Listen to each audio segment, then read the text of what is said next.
Alrighty, welcome to another episode of the One Last Cast podcast. My name is Jonathan, and as always, I have my co-host here, Merrill Solesky. Say hi, Merrill. Hey, how's it going, guys? I hear you have a new setup and a new camera. Yeah, Everybody in chat just commented how good looking Merrill looks right here and how crispy sounding. yeah. Appreciate that. If you can, let me know if my audio or video needs a little bit more help.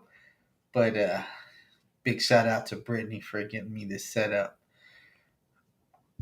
Awesome. Uh, Today is going to be a little bit different from what we usually do. We like to bring on guests here and talk fishing. We're obviously going to be talking about fishing, but today we're going to kind of break down some of our areas that we frequently fish from our perspective. We don't want to like give away too much because spot burning is a thing, but just kind of talk about. We're just gonna go into talk about chocolate. You Um, want to share a story first? I mean, I think I got a couple of them. Oh yeah. I'm just setting the table for Oh, okay, our people okay. that are watching. I'm not going to Oh, go you straight you're into the dressing up content. the table. I'm Good. dressing up the table. There you go. All Um, right. but yeah, so we're gonna just do something a little bit different here and kind of break down an area, kind of talk about what we look at, what we're seeing, kind of our experiences. Also, we'd love to hear your experiences as well as we break down chocolate. Feel free to leave it in the chat. Which, by the way, this podcast is live. We're live every other Tuesday at facebook.com/one last cast podcast. You can also find us on YouTube. So search One Last Cast podcast and we're on there as well. And also, before we start, I do want to give a shout out to our sponsors, Dirty South Kayak Anglers. If you're looking for a Facebook group to talk kayaking and fishing on a Texas coast, feel free to search up Dirty South Kayak Anglers. Great group of people and great fishing stories and information there as well. For a printing, Aaron does a great job doing our towels for us. I still have to get Merrill these towels. We've been trying to do this for months, but like if you see on our screen right here, this is our custom One Last Cast podcast towel that he's created for us. He's created buffs for us and some other goodies. So if you're looking for something like that, reach out to Foray Printing and Aaron. He'll take care of you. Also, Knock and Tail Lures. They're my go-to soft plastic. Merrill loves them as well. Great for redfish, trout, and flounder, the big three here on the Texas coast. They have a rattle in the tail, and they have multiple sizes, 3 sizes right now. And they're just great soft plastics to use as swim bait, and you can fish in multiple different ways. And I'm really looking forward to this upcoming flounder season. They were killer a couple of seasons ago, and I'm just can't wait for that. Do want to give another shout out to our new sponsor, Brittany Solesky, which Merrill just mentioned. She's a realtor here in Houston, doing commercial and residential real estate. If you're looking for something here in Houston, feel free to reach out to Brittany. Does a great job. She'll take care of you. You can reach out to her at Brittany, Britney, at grindstonereg.com. You can also give her a call at 281 240 0498. I'm sorry, 281 740 0498. I cannot read my handwriting. Or you can reach her on Facebook at facebook.com/Brittany Solesky. So, Meryl, we're going to break down chocolate right now, upcoming. And let's kind of set the table even further with some stories. What's a favorite memory that you have fishing over in chocolate? One of my favorite memories of fishing chocolate is I think it was me and my daughter went with a friend and his daughter. We actually went on a boat, and it was a short drive. As soon as you launch off, it was to heading towards the bay side, not the back side. And it's one of the first podiums you come up to. We just tied up to that, and we started catching trout. And it was just literally you could see the cars going over the bridge. I think it was my favorite moment is watching my daughter catch fish, and how excited she got. And I think it got a little cold from that day too. So we had to wrap that trip up, but it was one of her first trips and catching fish. So I think that was one of my favorite moments of Chocolate Bayou or Awesome. Chocolate Bay. Yeah, and a very similar kind of experience that I've had with Chocolate Bay. It was just a great day. Launched from the 2004 bridge. This is back when Fish West End, I don't know if you're familiar with it, but fishwestend.com, a forum that I was a big part of. I loved that forum back in the day, probably 2011, 12, 13, 14 ish. Uh, and I got a lot of information on there, met a lot of great people. There was an open trip that was set up, and I hopped on that, and we went wading out in Galveston. And I remember getting out there, hopping in, first cast we were wading the shell shoreline, first cast, massive blow up, turned out to be like a 3 pound bluefish. But it was fun because it's just like I thought it was a massive trout. Just like that first run was just long. Got a couple trout there, fished some birds. This is a fall day, so it's nice and cool. And we were supposed to be done probably around like noon, but it ended up being such a good day that we stayed out to like 3, 4 o'clock. We ran up and down these shorelines. Every single place we went to, we found fish. Um, and it's Yeah, it's just it's got so much structure in Chocolate Bayou. Oh yeah, There's and so much. I remember that we even took some time, got some live mullet. We fished this like very small stretch, and it was monster gaff top or a nice redfish. Nice. But You don't it eat was gaff top? I know there's some people they eat gaff top. well, I So eat gaff top whenever. I mean, I don't like filleting them, but but they fry it real nice, and they're great eating. So we're gonna dive into a little bit further of Chocolate Bayou. I brought up here Google Maps. Um, hopefully this works. Yes, it's right there. So there's multiple areas that you can launch, but we're strictly just going to do the main one, which is 2004 Bridge. Not a big secret. I this is as big as I can make it. Sorry, people. So um, kind of blow it up on your screen if you have to. But you fishing the 2004 Bridge boat ramp. It's a great ramp. And it allows easy access to the water for us kayakers. And the big thing about chocolate is that whenever people talk about chocolate, mostly everyone else, a lot of people are referring to either up chocolate the up Chocolate Bayou or up towards the bay, which if you go out further, it leads out into West Bay. Um, right over here. If you look at Google Maps, you can see where it says Chocolate Bay right there. As a kayaker, and I shared this probably one of the first episodes we had, that as a kayaker you can't really look everywhere. I mean, it's fun to look, um, but you kind of can't look everywhere because you can only look as far as where you can paddle. So, I mean, even right here, this right here to this this is completely random. Like obviously you can see this reef right here. It's about 2.5 miles from here. And obviously, if you wanted to go further out, the middle of Chocolate Bay, you're looking at about 5 miles, which is it's doable, but I wouldn't advise it because especially if you're going against a tide going back, man, that's going to be a tough paddle going back. oh yeah. Depends how mad you're at them. That day. Oh If you're yeah, really mad at them, go out there. yeah. But so this chocolate Bay, we'll just start north. Basically, you have this river creek kind of thing that's feeding into the bay. It is very deep. That kind of runs all the way up north. But because it feeds into here, you are stuck with kind of the whims of Mother Nature.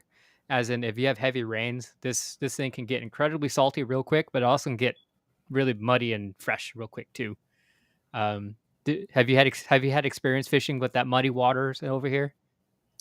Yeah, when we were so I've been on there both times where it was. I guess we should explain why they call it chocolate, right? Oh yeah, Uh, why they call it Chocolate Bay. But yeah, I've been back there when the wind's pumping and the mud's coming up, and it's very, very muddy back there. And believe it or not, I've still been fortunate there, even with that muddy water.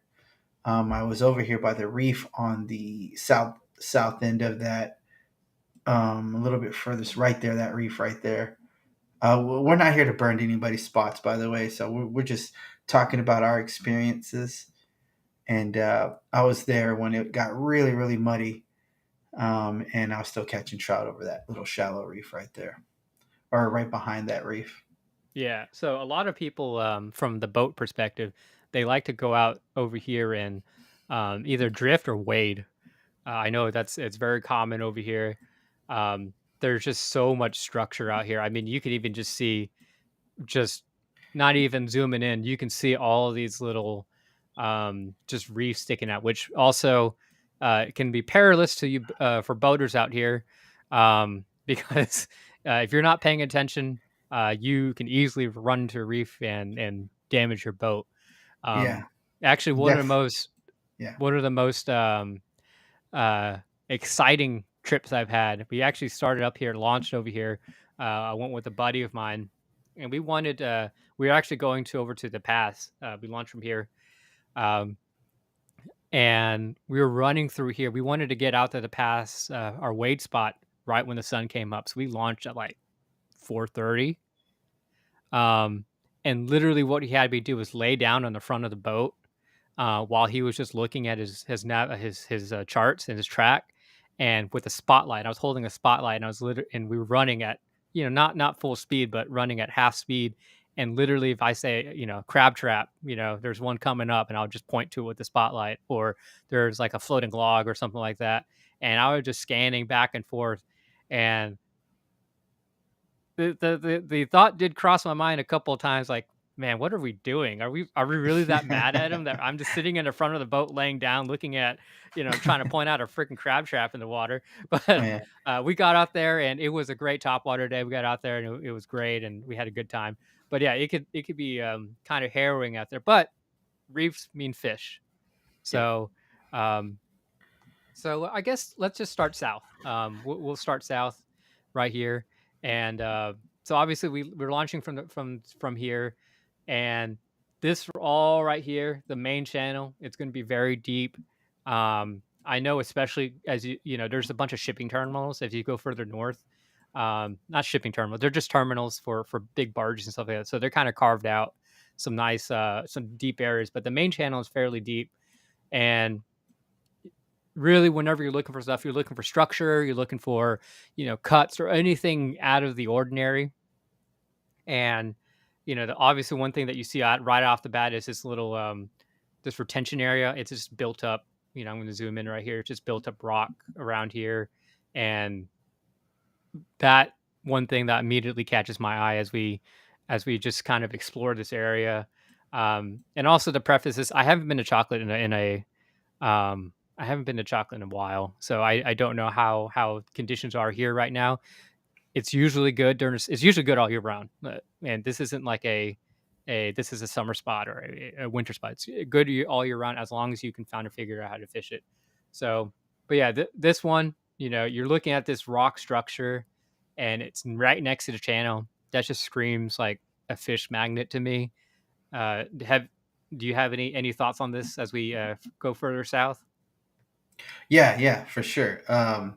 I know there's a guide. I forgot his name, but all he does is guided trips, and he throws top waters. That is it, and he does that year round. He doesn't change anything. I can't remember his name. He's on my Facebook, but he's a old older cat, and that's all he does is throws top waters in Chocolate Bayou year round. You definitely learn your patience with top waters too, because if you're throwing that all day, waiting for those bites to turn on top water. If somebody can remember his name, go ahead and post it. I forget his name. Just Yeah, that just takes dedication. That, like, during the winter, I have not the winter, but during the fall, I have the patience for that because it's nice and cool outside. But yeah. during the summer, oh man, after like 100 casts, I'm like, I'm just gonna switch He to does soft it plastic. year round, Yeah, man. He doesn't change a beat. Top waters all day. You book a trip with him, you're throwing tops. There's no bait, no nothing. yeah. I like that little inlet right there. Right there where you right there, that little inlet, um, that little part right there, and that structure. If it seems like it gets a little deep right there. So if I was a fish, I would be interested in that area right there for bait coming out. Hmm. Um, Sometimes there'll be a boat on it already. Most of the times there's somebody that beats you to the punch. But if you can get there first and try to test it out and see if there's anything there, that's definitely a spot I would check. It looks like there's a choke point on a little bit the down the screen, or the Right channel here. right here. That Yep. area right there looks. You got a little structure to the left of it. Definitely work that structure. And those little skinny sloughs and those I think those are sandbars that come up if I'm not mistaken. And I definitely like the corner of sandbars that they produce. Sometimes they produce these little pockets. Yep. Go yeah. There's this little pocket. You can see it or not. Right there. Yeah, you were Yeah. just right around. No, up. Oh, like right here. Yeah, you see those little pockets that you can Yeah. see with the sandbars. Those little pockets during the summertime, um, they're very productive. It reminds me of when we were on San Luis Pass, when we were fishing that pocket. Right, we're standing on the sandbar, throwing in the pocket, and those fish were just in the cooler water further down. And I like to target those spots definitely in the hotter part of the day, or just in the summertime too. I like to just to see if there's anything in those pockets. Yeah. I know Uh, that's a target people for people that like to fish bait. They like to just chunk bait in those pockets and post up. These are not like, you know 30-foot pockets. These are like, hey, look, we got 2-3 feet over here, and then, maybe less. We got a 7 to 10 foot pocket. yeah. And, So and I think that's also kind of highlights the importance of either understanding where you're fishing, but also if you have like the electronics, like a fish finder, a depth finder in this case, um, just understanding those changes because those changes sometimes are very small. It could be, you could be standing on a sandbar and you walk off and it's like a foot or two deeper, and they're on that edge. Or, yeah, if you're going over here, it could be that this area is all the same depth. It could be, 3-4 foot. Like, I don't know how deep it is right here. Obviously, if you can't see it, you can just see the shallow areas, but it could be 3-4 feet. But right in the middle, it could be 5-6 foot. And whenever the fish stop, feeding in shallow, they go deep, knowing that there's a 5-6 foot hole right here. That's when you start targeting as they move into deeper water as the day goes on, especially during summer, like you were mentioning. yeah, yeah. That was how, target that area. And then, man, I mean, this is just like a little fingernail of what you can target in chocolate. Oh yeah. But Um, yeah, Another thing just that sticks out to me is obviously this structure right here, this rock wall. yeah. Um, it's I don't even know. It doesn't even look like it's rock, but it's some sort of wall. Um, There's a rock on the other side for sure. yeah, Um, it on further south, go down south or towards the bay, yeah. and then to come around that corner because I fished it right on that end right there. Okay, I can see that structure right here. Yeah, Um, yeah. yeah. So So that is a good spot. I've caught some good fish off that spot. One of the things I like to do is use a popping cork and like a gulp or a DOA shrimp. If you know how to finesse your bait, where you could just dance over that, when the tide's a little higher and the bait gets pushed up in there, knocking tails, like you can throw a knocking tail up in there and just kind of knock that sucker off those rocks, man. That it can be very productive. That part, um, I've done good there. So, yeah, and one thing, whenever I see hard structure like this, uh, and especially we have little bit higher tides or early in the morning, whenever you really want to throw that top water.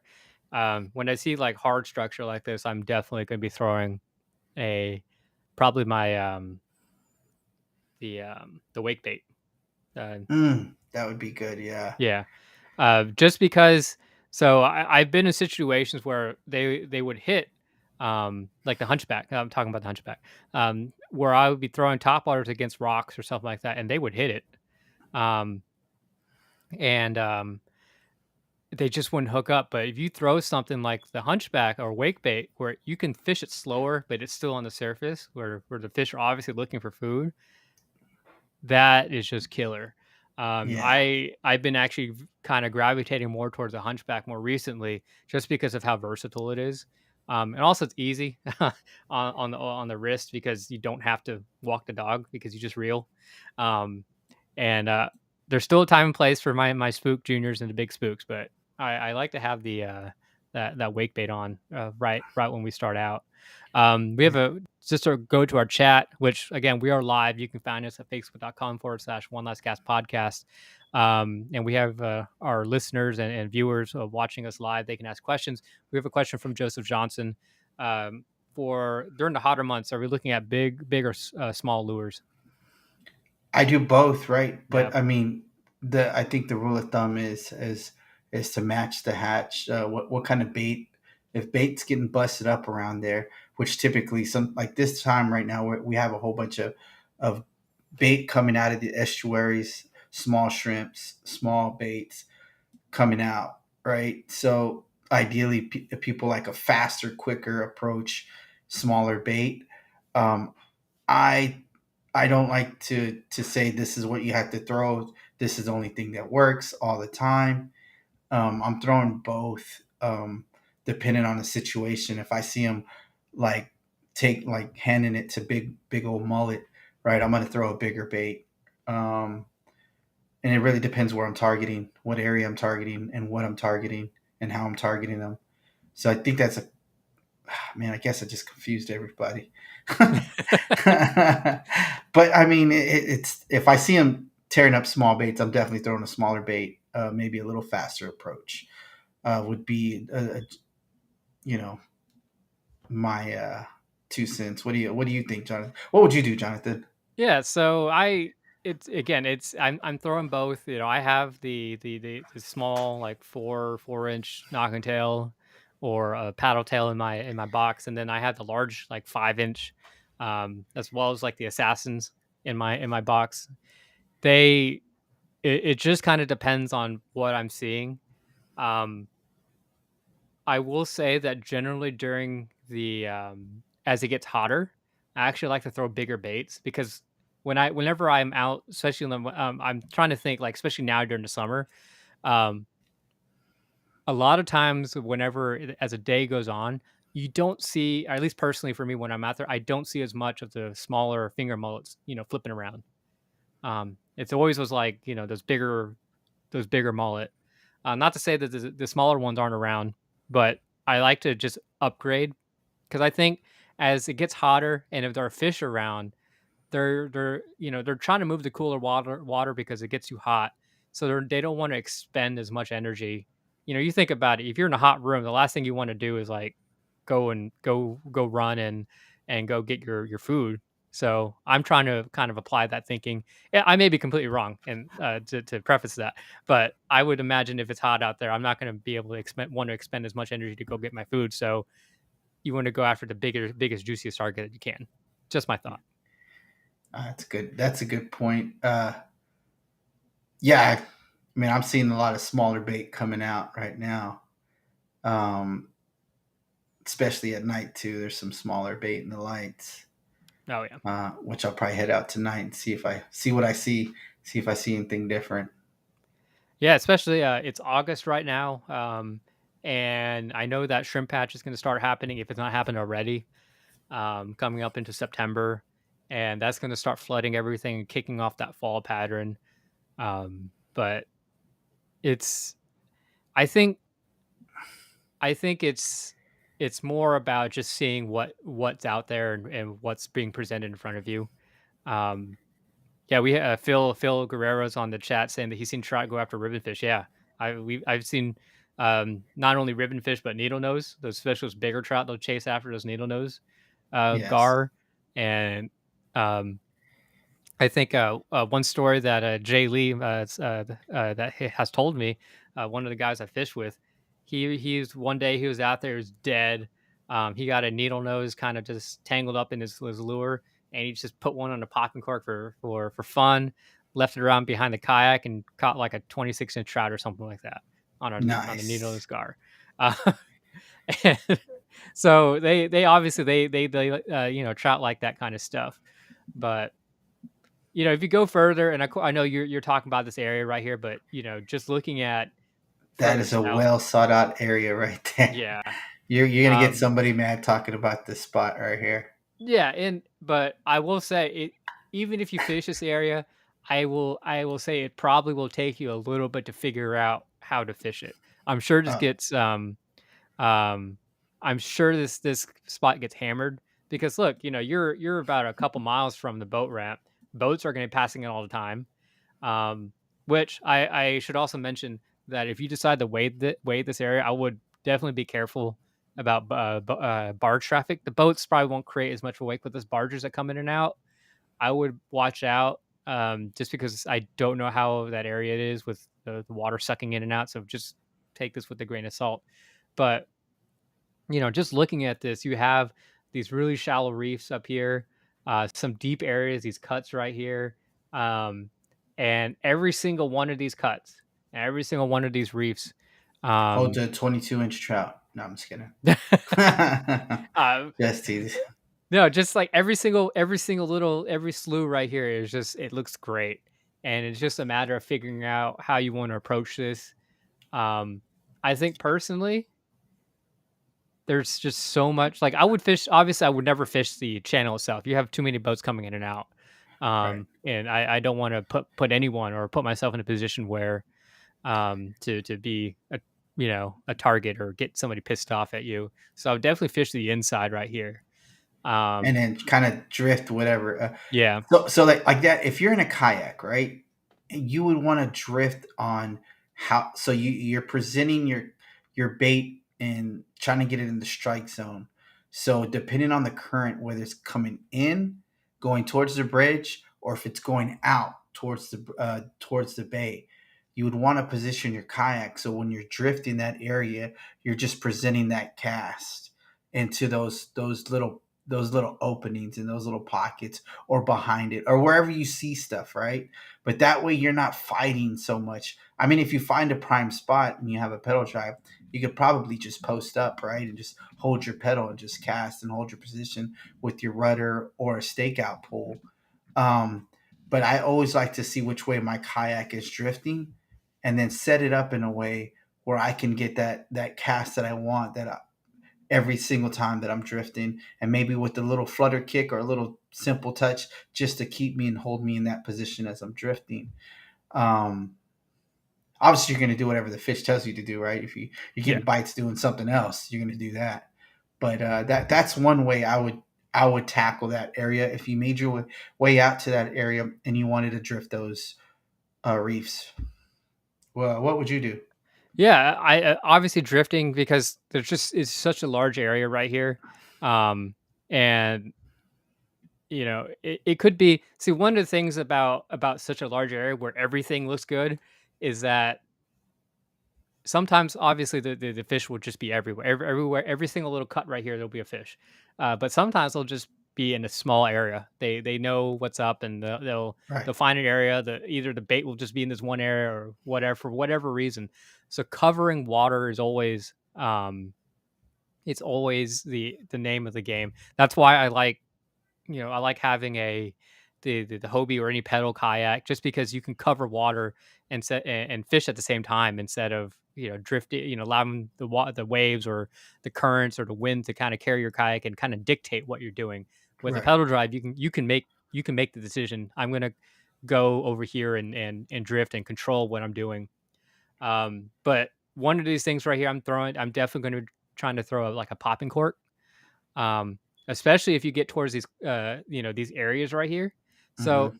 I'm going to throw out a scenario, and I kind of want you to, what would you do in this situation? So, and this kind of actually goes to another question that we had from Michael House. How are the wind waves in this area that we're talking about right here? If you're in a kayak, so another thing that I like to say is that you let the conditions dictate where you're fishing. Obviously, if you have a 20, 30-mile-an-hour winds from the south, I would not be here. I would go I would go up north and go hide somewhere if you have to Yeah, fish. right. Um, but you know, one thing that I see right here, if you have an outgoing tide and you have the wind coming this way from So from that's left the to right. outgoing and the wind going in the same direction. Mhm. How would you Okay. fish this? How would you fish, like, if you're wading these, how would you fish this? If I was waiting, I Yeah, don't if you wait you much. Yeah, yeah. You okay? Fine. You're on your kayak, and you kind of Okay. you kind of stake out on one of these shallow parts. How would you fish this? So my kayak is going to be facing towards the current, right? Yep, correct. Um, man, so there's two ways I would have done this, right? But the more quicker way, right, would be I would set up reverse, right, and have my nose end point towards the current and the wind going outwards, and then I would have it in reverse, and I would slowly drift and then work these spots as I'm drifting, and my nose is pointing towards the current. Another way is to actually to go and have the do it the opposite way and just come out with it and just cast long ways in front of you, but try to have it at an angle at least. And then if I see something that I really want to, post up on, I would have to get in front of it, right, and stake out so my nose in would drift with the current and the wind, nose first to where I'm trying to target. So I don't know if that makes sense of what I'm saying. Yeah, no, Uh, let me I kind of let me explain this, I understand what you're saying, and, yeah, it's completely right to at least in my head. So, one way that I would target this, and it's the same as what you're saying, is that you're fishing with a current and the wind going this way, you're facing this way, you're facing towards with the wind, um, and like, in this situation, like, you have these guts between every single one of these oyster reefs or I sandbars or can't. whatever Well, I these don't are. know if anybody can. You see his mouse? Am I the only one not seeing the mouse? Oh, okay, well, between every single one, I'll zoom in a little bit closer. So, Oh, there you go. yeah, between every single one of these reefs or oysters or sandbars, you have these pockets of deeper water that over time it's just dug out. And every single one of these, you know, areas between the islands and these reefs is a potential area for fish. Obviously, this is submerged, so this is always an opportunity. And of course, you're going to let the tides. Um, you're gonna let the tides kind of tell you where the where to fish. But something like this right here, I would post up in a shallow area, and to make it as natural as possible, going back to that like the voodoo shrimp and a popping cork kind of setup, I would Mm. post up here, and I would just let it let line out and drift it with the current, and it should with the outgoing tide and the wind, it should just kind of pick it up and go into the naturally go into these cuts right here. If you're in the north side, which I would probably be on the north side of this, is it should just the tide what the tide's gonna do is gonna pick up your bait, your popping cork and kind of drift it down here. So it's gonna go out and then go down. Or it should do that. That's how I would imagine it doing. And it should present a natural presentation um, and allow you to do that to fish that way. Or you'd go basically you would go up here to the next sandbar and cast backwards into the wind and current and bring it towards you is to make it as natural as possible. Obviously, you can cast into the gut itself and kind of bring it, but you want a natural presentation. Um, I know if you listen to previous episodes, probably yeah, previous episodes, I've been a big proponent of just find a feeding fish and you'll be fine. And that while that is true, having a natural presentation is very important too because I've been out there where if you're fishing against the current, you're not going to get a bite. But if you're fishing with the current, it's amazing. So, and that also kind of goes back to the whole the the size of your jig head because I've always been I'm thirst throwing a quarter ounce jig head. Well, you can't if a quarter ounce jig head sometimes it's actually too heavy, and you're not giving a natural presentation. So you need to go to an eighth or a 16th depending on where you're at. And more recently, I've been finding that to be true. And I have them in my box now, and I will throw them out depending on the occasion. So figure out what the tide and the wind is doing. Figure out where the areas you want to target and fish as naturally as possible. So with the current, drift it with a popping cork and shrimp, or go up current and cast into it. That way you're bringing it back and bringing it as natural as possible. That's how I would target that. Another long-winded answer to what trying to explain what you're saying, Oh Merrill. no, man, you say it so much better. There's also some houses and piers in that area, Yeah, or right here. yeah, right there. That's it. Now, these are underrated, right? Not sometimes the tide's all the way out and it's real shallow, but they are underrated, in my opinion. I feel like a lot of people don't fish those areas enough. What do you think? Do you have success fishing piers and docks and stuff? I mean, Structure. obviously, if the owner's there, you Yeah, yeah. know, Don't blast their spot, but yeah, yeah, don't and it structure. in It's China, all structure. It's yeah, all structure. And I mean, even if you look at here, it just looks like you have this. Where's the main channel? The main channel is right here, so you're very close to the main channel, and you just have this cutout area. I still think it's very shallow right here because I do recall that, especially during strong cold fronts, these will all be like there's no yeah, water here. yeah, So, um, but like these cuts right here, but whenever there's water up here, I can almost guarantee there's probably a flounder along these pilings. So, yeah. um, I mean, just I've caught flounder over there. That's what we were targeting whenever we fished there. Um, and Another question from Bobby Trigo on our chat. Uh, do you guys typically fish the morning, evening bite for trout, or do you base your time, your trout, your trip on water movement, or do you just fish regardless of the time? Actually, um, so the for me, I always fish in the morning, but like you also need to understand what the tide is doing because you can catch fish all day. At some point throughout the day, there's fish feeding somewhere. Um, and it's just a matter of you figuring it out. I actually want to kind of talk about that. So during the saltwater survival series a couple weeks ago, or maybe a couple weeks ago, I was out, at the pass, and I was doing what I normally would do based upon my information that I had from experience, looking at my logbook, and this is how it should have been. The tides were low. I figured the fish would be shallow, and they were very early in the morning. Like literally, I had like a half an hour window where I caught 15 trout. They're all 14 to 16 inches on like top water. It was great. But of course, for the saltwater survival series, you need 17 to 23 as the slot fish to bring in, and I couldn't really find those fish.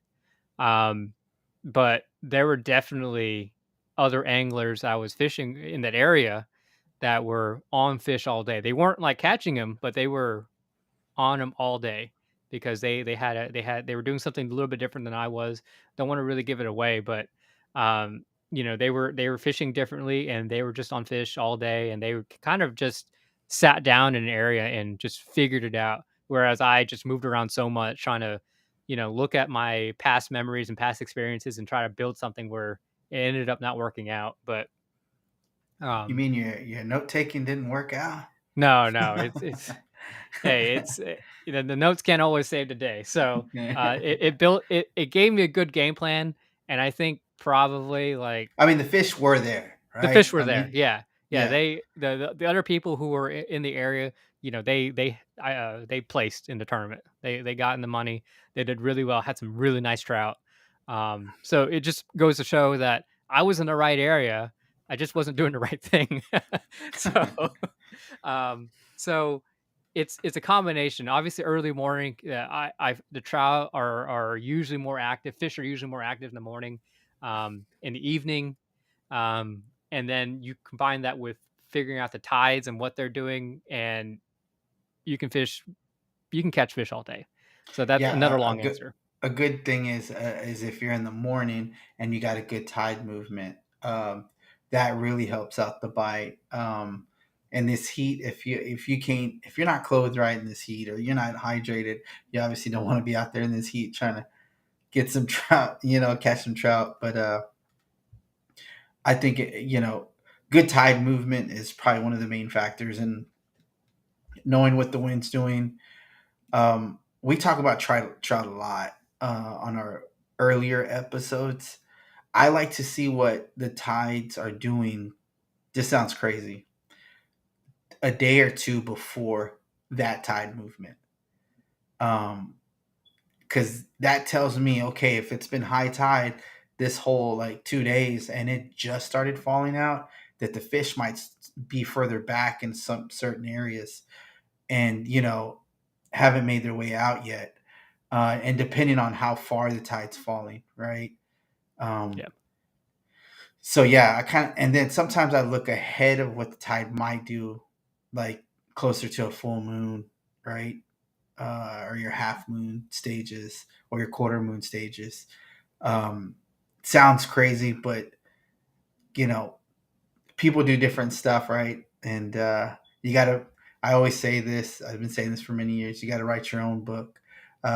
We might give you a little piece to your puzzle, but I would definitely say morning bite with the tide movement would be prime for me. If I were to pick one thing over everything, be morning bite with good tide movement. I would like that. But you obviously can catch trout in the middle of the afternoon and in the evening and at nighttime. I know a lot of people were coming to that season where they like to target trout at full moons at the night. So Oh yeah, yes. there are guides now who offer full moon trips. Oh really? Wow, I didn't even know Yeah, that. yeah, That was a they go like a out. buddy buddy thing for me and my buds. Oh, yeah, there are guides now that they offer, full moon wade trips where they go out in the bay and they basically just go out in the middle of the night and hop out and wade, and you won't get a lot of fish, but you get some really nice big ones. That's really art of targeting. Is But that yeah, just to artificials or are yeah, croakers yeah. or? No, they're throwing top waters and corkies. Oh So, wow, nice. yeah. But yeah, the piggyback off what Merrill is saying, it's ideally, and of course this is just ideal. Ideally, you want a good tide of movement in the morning or a good tide movement in the afternoon. But um, for me, I and there's a lot of people like this. You only have limited time to fish anyways, so I'm gonna go fish regardless of what the tides are doing, of what and then by understanding the tides, you can format your plan based upon that. Okay, you have a low tide right now. Okay, if that's the case, it eliminates some areas that I want to fish because it's just based upon my experience. There's not good fish in the whenever it's low tide, with the incoming, or I know it's extremely high tides right now and it's all outgoing. That will highlight some areas. Okay, it's really high right now with the outgoing. I'm going to be going to this drain or fishing this flat and getting the once that water comes off of it, there's gonna be fish exposed, and I could be sight casting them or something like that. So just go when you can go, and then based upon those conditions and those tidal movements, that's what kind of dictate where you go. So Hopefully that um, answered your question, Bobby. yeah, we're having very long-winded answers. Yeah. And and before we head north, for chocolate, let's I want to give another shout out to Brittany Solesky for providing Merrill his new setup right here. So if you want to reach out to Brittany for any of the commercial or residential real estate, if you're looking for a house, you're looking for property here in Houston, feel free to give her a ring. You can email her at Brittany at grindstonereg.com or at 281 2 I'm sorry, I keep saying it's a 2. It's not a 2. 281-740-0498. I will be better at that next time. Or just reach her out on Facebook at facebook.com/Brittany Solesky. Um, let's move north. I know we talked a lot going south, but going north, to be honest, this is the area where I traditionally go, like heading south, just because I find that these areas a lot to me are a lot much are a lot better for me, especially for And trout. less boat traffic. Seems like everybody when they jump off that bridge, they're going straight to the bay side. Not Yeah, too many boaters go to the other side. I've noticed that. yeah. Um, Um, and I think also somebody had a question earlier about how safe this ramp is. It's fairly safe. I haven't had an issue over there. Obviously, any boat ramp has its dangers, but because it's there's a lot of people here, I think it's fairly safe. Um, so like I said, knock on wood, but I haven't had any issues. But going north, actually I will say a lot of kayakers go north. I don't see that many kayakers go south. A lot of I guess kayakers we're the go. crazy ones that went down south.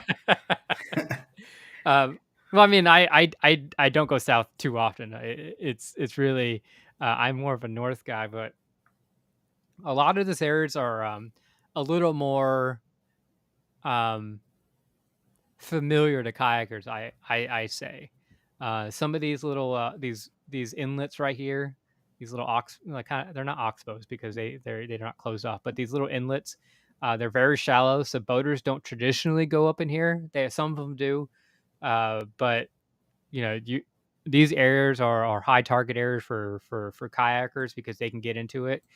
Um, and I think again, one of the frustrating things about this area is that there's a lot of areas in here that look good. Um, it's just but there they're will be not. day. Say again. But they're not.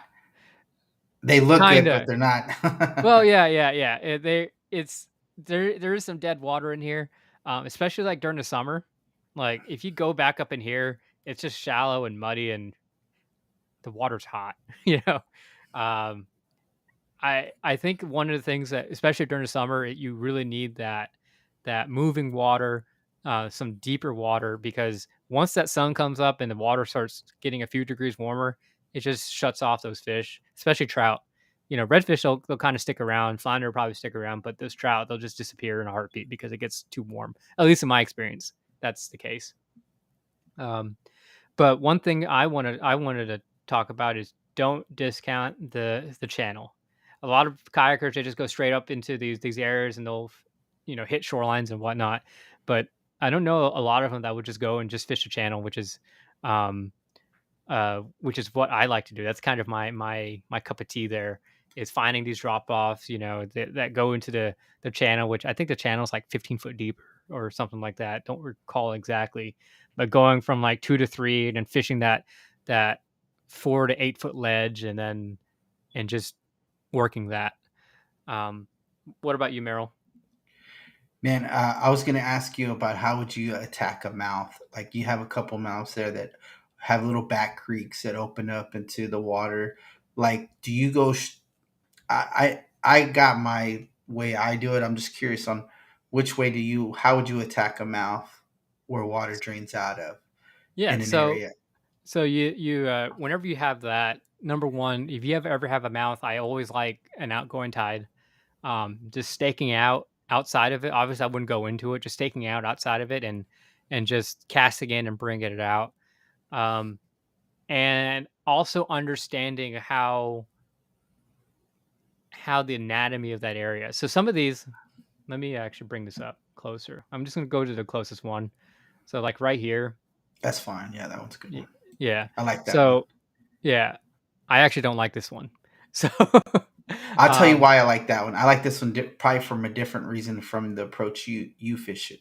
yeah. So for me, a good outlet is you have such a strong current that the outlet usually creates a bowl out on the outside of it and the mouth of it.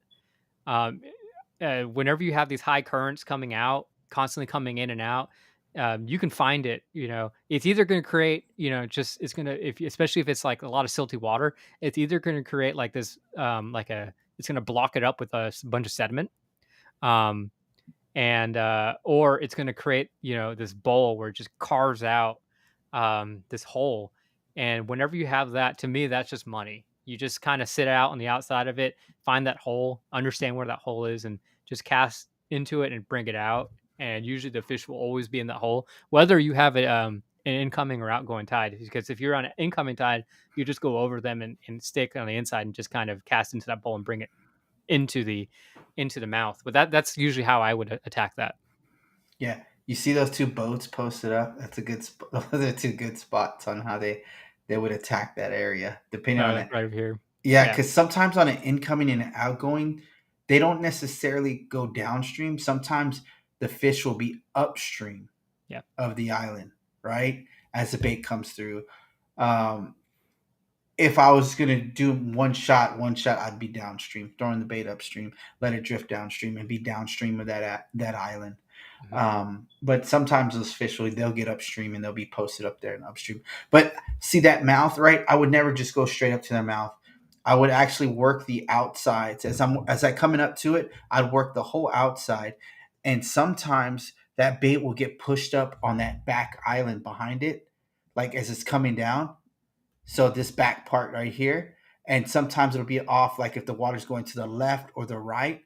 Sometimes it goes left a little bit stronger than the right, or sometimes it goes to the right stronger. So I've worked that back shoreline, and sometimes I catch fish further in the backside, and I work all the outside of that, all that area before I even post up on that mouth. Um, because sometimes when I come up straight to the mouth, I spook fish, and you'll see it.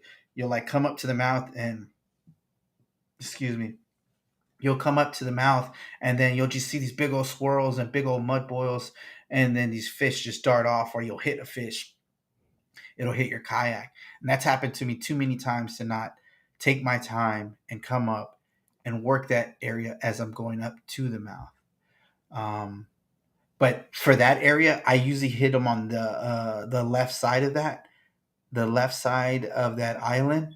I usually catch them on that side over here, back closer to the island side, um, instead of in the mouth. Yeah. But I Another mean, for the most part, like sometimes most the bowls that you were mentioning, yeah, that is definitely a prime spot. Yeah, another area I wanted to point out is obviously this point right here, Yeah. because I got to think whenever you have an outgoing tide, this thing will is kind of sweep out to the right into the Hmm. channel. So I'm assuming that there's probably like a deeper kind of cut right here, and of course you have a Hmm. point. So that's obviously like fishing 101. That you have a point, you kind of want to hit that. I Right. would imagine that would be a prime area. And if Phil Right. has the questions like, why would you not hit a mouth on an incoming tide? I still would. It's not like I won't. Um, it's just a matter of positioning. I would still kind of position myself outside and kind of work this area. But again, if you have an incoming tide, sometimes what I'll end up doing is if I'm not getting anything out here, I will probably, in this case here, where I think there's a kind of a cut right here, probably stick to this left side and kind of go up into this area and then cut across and start casting out this way so that I'm coming with the tide as it comes in. Um, Nice.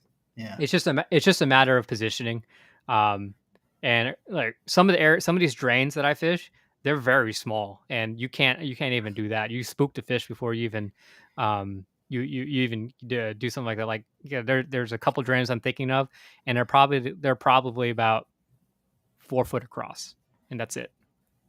Two They're kayaks. That's it. yeah, 2 kayaks and that's it.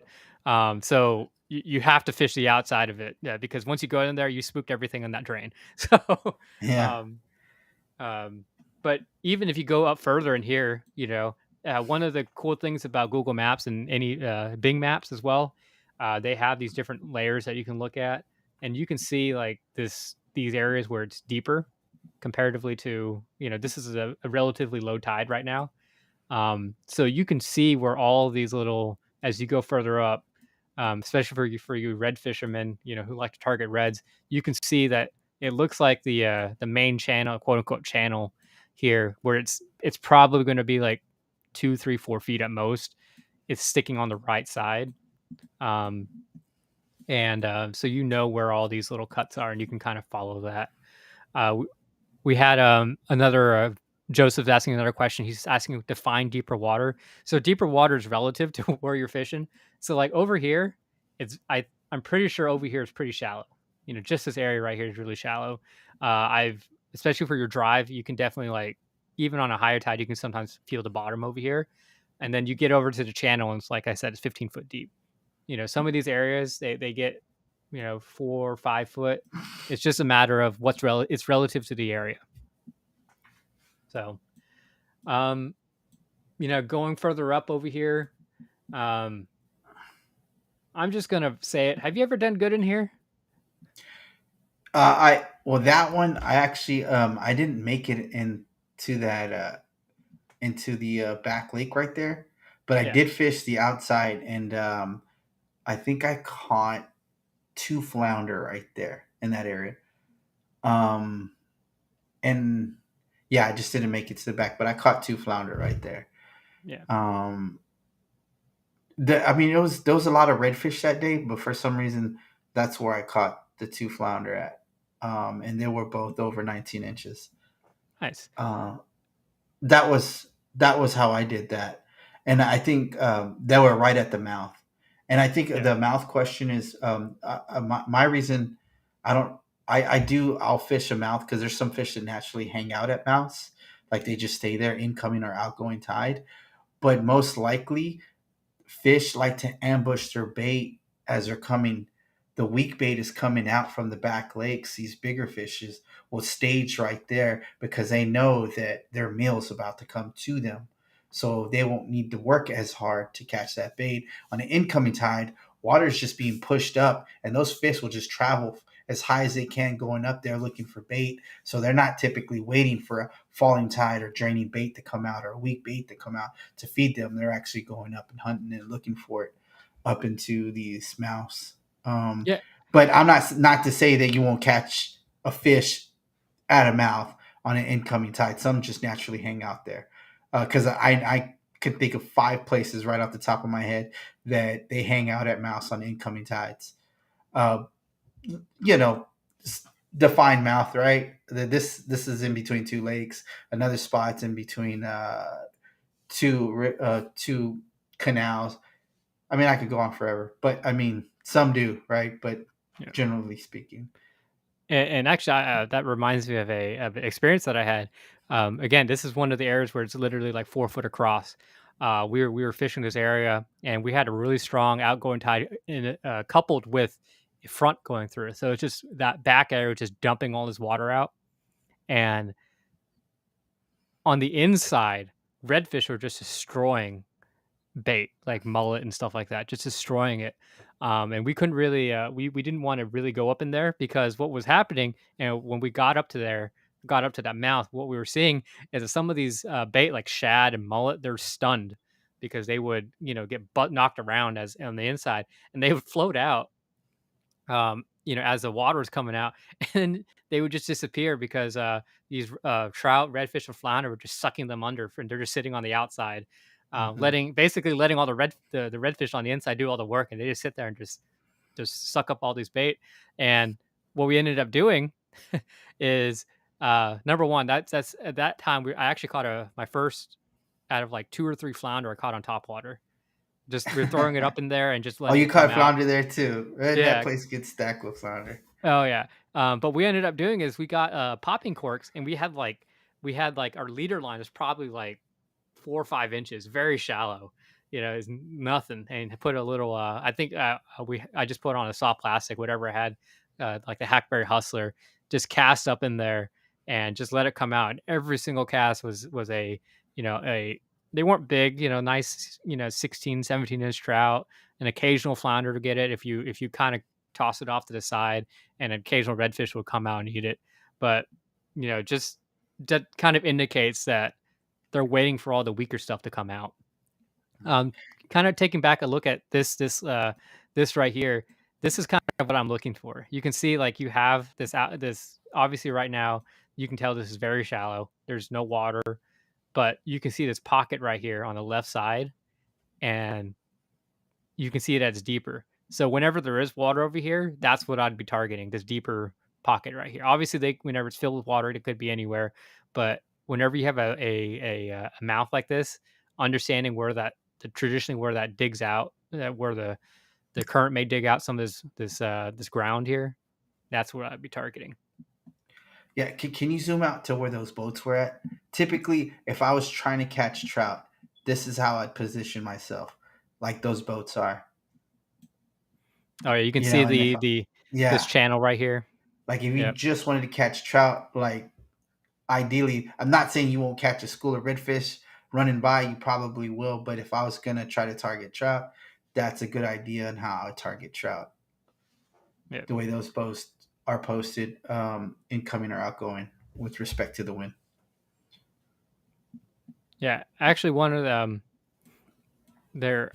I think there's reefs. There's deeper shell reefs over here, so there's definitely structure for you to target over here as well. And again, we could go way up, this river, and it also depends on how how long, if it's been raining, because if it rains a lot, this this thing gets real muddy. Not to say that you won't catch fish, but it's it can get difficult when the water's kind of stained over here. But there's areas all the way up if you want to go all the way up. But as a kayaker, you're kind of limited again to how far you want to actually paddle. Um, and yeah, so Yeah, man. Like we didn't even go further down towards the Chocolate Bay side, and now ours up. Um, I yeah, we think got any questions? I feel like we missed a couple questions. yeah, I'll go through Oh, I'll go Michael, through the chat. look, Michael House, I have your package. I'm waiting on Jonathan to give me the towel. We'll send that out to you, bud. Sorry for the wait. Yep. Uh, I think we kind of went through and answered the questions as we went through. Okay. Um, and but I think one of the things, the kind of key takeaways of this is that there's just a lot of areas in chocolate that are, they just look good. And Yeah. of course, like I said, during that one trip that I had with when I was on Fish West End a lot, that one day that we went out there, everywhere that we stopped, we had fish. Um, and it was literally up and down. We went out, out into the bay, out over here, and every single spot, it was a very good learning experience for me because I was really just starting out to get into artificial, and you know, I these guys that I went with, they were understanding. I was asking a lot of questions. They helped me answer because they've been fishing forever, and I was like, okay, so we're looking at this mouth right here that we're waiting. So I guess with the incoming tide right here, I should be casting to my left and having it sweep to the right, or fishing with these top waters. One am I looking at here, and it was a very good area for me to, and a very good experience for me from a learning perspective and setting that foundation for future trips. And I definitely recommend, especially as kayakers, to go out there, find people who get a group together to go out. That way, that once you guys come back, and theoretically, you're going to have different experiences, even if you fish the same area. Somebody's going to be do really, really well because they just have this twitch that they do, or for some reason this lure is working really well, or for whatever reason, getting that knowledge, um, and so that you can have it in the back of your head whenever you're creating a game plan. I think that's very important. Yeah. Phil right here has a, with the super low tides, how do you change your game plan? Meryl, how would you change your game plan?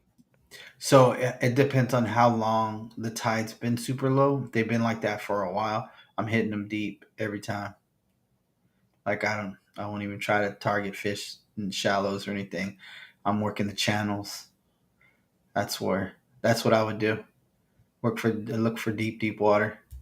Well, how about Yeah, you, Jonathan? yeah. With if you have super low tides, there's really two things that I do. Super low tides is I'll definitely go fishing and fish target those deep waters, but I'm also kind of excited about going to new areas, and just so I can see all these all these Oh new things. yeah, get a good look. Get a good look and see what the structure is when the water's gone. Right? Yeah, Yeah, that's a good point. but to kind of piggyback again off of what Meryl was saying, we mentioned this earlier, but if you have consistently low tides, and I'm just going to bring this as an example. I'm not saying that this is a thing, but this back lake right here, here in Chocolate, if you have super low tides, and you're on the first day of a super high tide, like the tide's coming in, I don't know if I would just specifically target this area right here, this like back lake.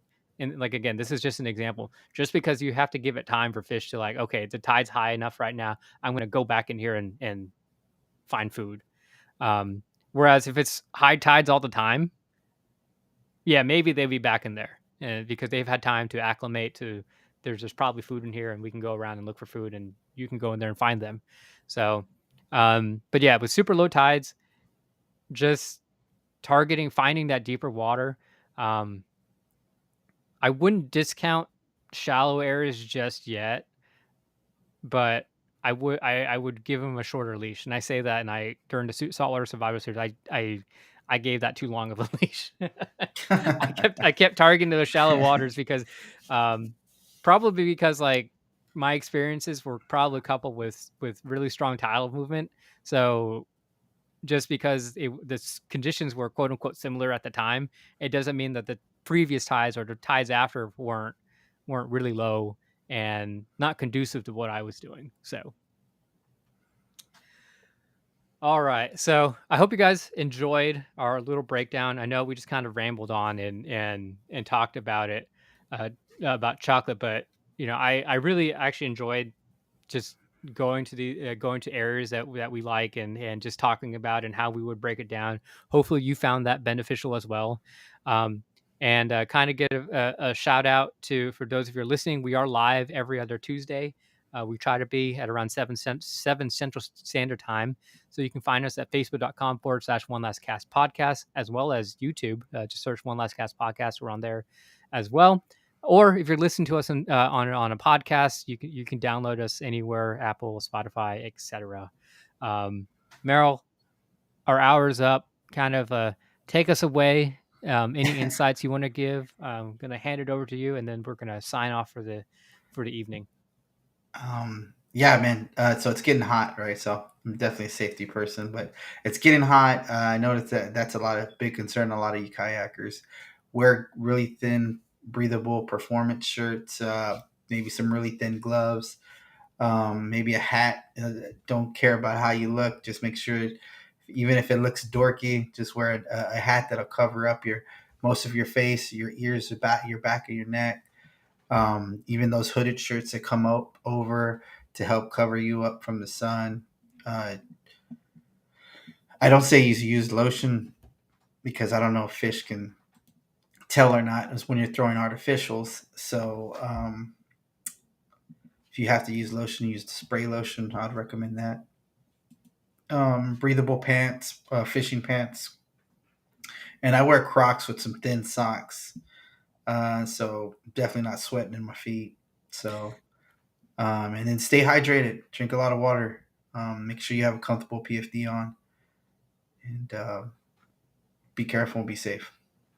Yeah, it's. I believe I was looking at the forecast. We do not have any rain in our forecast forever, and we're in a constant heat wave state. So yes, everything Meryl said. Um, I can't wait for fall.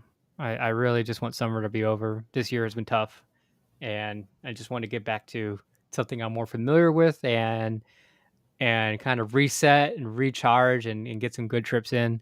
Not that I'm not having good trips, but yeah.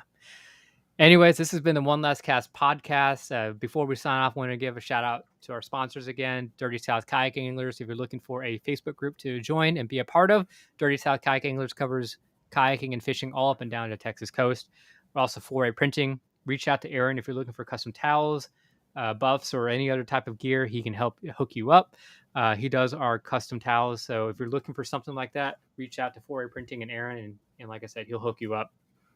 Also, Knocking Tail Lures, my go-to soft plastic, Merrill's go-to soft plastic. They have a tail built into the tail. I'm sorry, a rattle built into the tail, and I think that makes a huge difference, especially when fish are really finicky. And they have 3 sizes. And I can't remember the sizes on top of my head, but they have a smaller one, like a 3.5, and a 4, and then a 5-inch one. And looking forward to using them this year during the flounder run as the flounders start stacking up in these cuts and drains as we've been talking about. Hint, hint. um, Nice. and also, definitely another big shout out to realtor Brittany Solesky. She does commercial and residential real estate in Houston. If you're looking for something, like your forever home or something for your business, feel free to reach out to her. You can reach her at Brittany, so BRITNEY at grindstonereg.com, or reach her through phone 281-740-0498, or facebook.com/Brittany Solesky, and you can reach her there. All right, guys, that's been the One Last Cast podcast, our 40th episode, and we will see you in a couple weeks. Tight lines, and have a good one. Take care, guys.